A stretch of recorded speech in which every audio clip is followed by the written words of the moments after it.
महाराष्ट्र बंद करण्याचा निर्णय घेतला आहे, तरी तुम्ही या महाराष्ट्र बंद जे आलेले नाहीत त्यांच्यासाठी सांगतो आवर्जून त्यांना माहीत नाही आहे.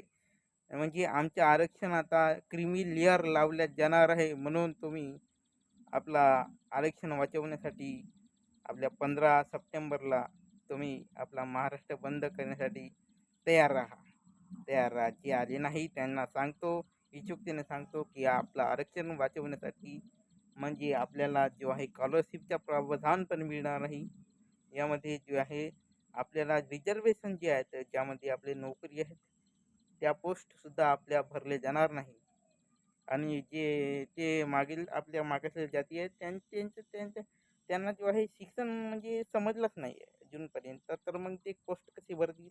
पोस्ट भरले नाही म्हणून ते जो आहे आरक्षण रद्द करण्यात येईल आणि जो आरक्षण रद्द होईल